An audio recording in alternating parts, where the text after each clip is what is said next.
Bonjour les amis, bienvenue sur commentphotographier.com. Alors dans cette vidéo, je vais vous donner 5 astuces pour améliorer la netteté de vos photos.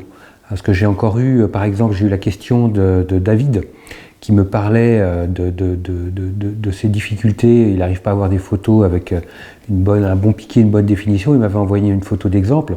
Et quand j'ai regardé l'exif de sa photo, j'ai vu qu'il travaillait à des vitesses du 15e de seconde. C'est beaucoup trop lent. Donc il faut faire super attention pour avoir des photos parfaitement nettes.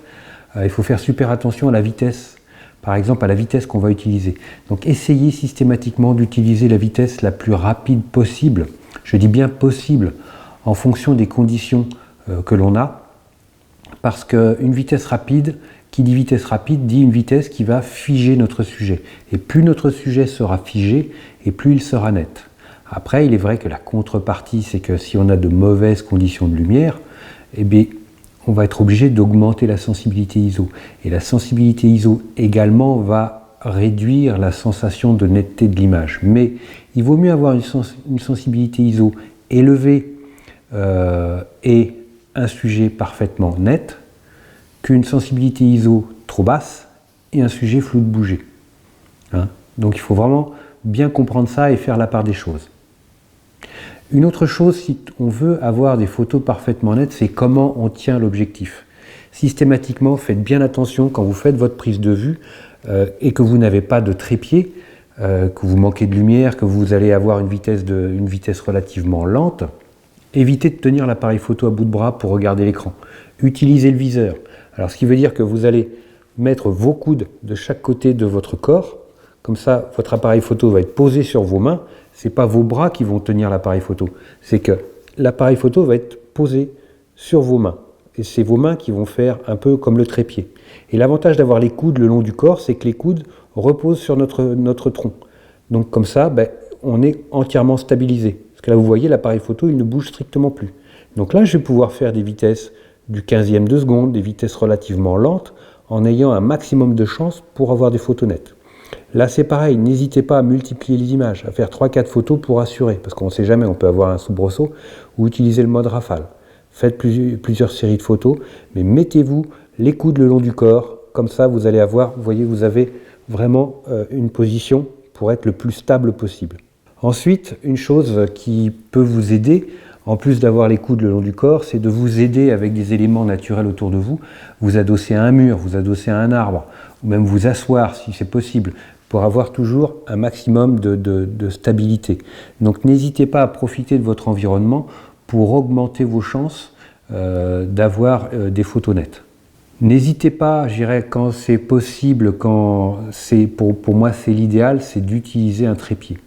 Bon, évidemment, quand vous faites des photos quand ça bouge, mais par exemple quand vous faites des photos avec des sujets qui s'y prêtent, des photos de nuit ou des choses comme ça, utilisez un trépied le plus souvent possible.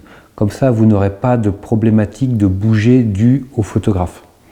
De photos à main levée, c'est systématique, prenez un trépied. Parce que comme ça, vous n'aurez pas à vous poser la question de la vitesse. Bon, à chaque fois, il faudra adapter évidemment. Quand vous faites des photos de poses longues de nuit, de paysage, plutôt que d'avoir une sensibilité énorme parce que vous êtes à main levée, mettez un trépied, tombez la sensibilité ISO à 100, comme ça vous allez avoir 1 ou 2 secondes de pause, ou 3 secondes, ou 10 secondes, on s'en fout. Le trépied est stable et ne bougera pas.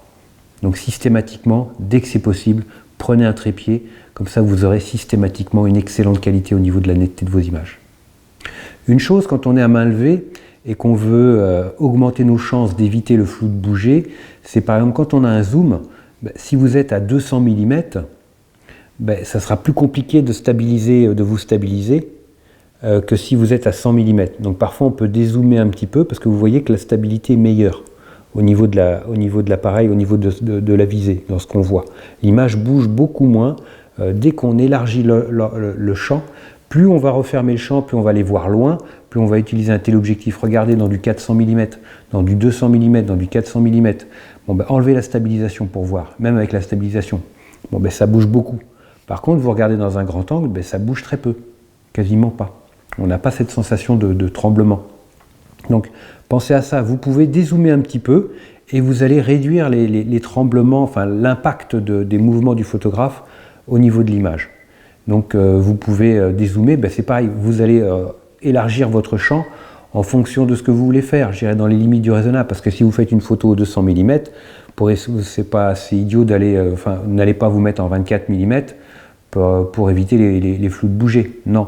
Mais si vous êtes en 200, vous pouvez essayer de revenir en 150, c'est à vous de voir en fonction de ce que ça donne.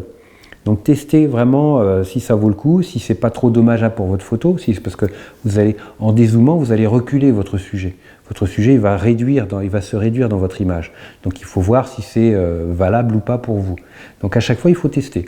Hein. Donc je vous encourage à tester tout ça, à mettre tout ça en application, et puis vous allez voir que la qualité de vos images va s'en ressortir. Voilà les amis, écoutez, moi ça m'a fait super plaisir d'être avec vous pour aujourd'hui. Et puis je vous like super fort comme d'hab. Moi un petit like ça me fera super plaisir. N'hésitez pas, abonnez-vous à la chaîne. Et puis je vous dis à très vite sur commentphotography.com. Ciao.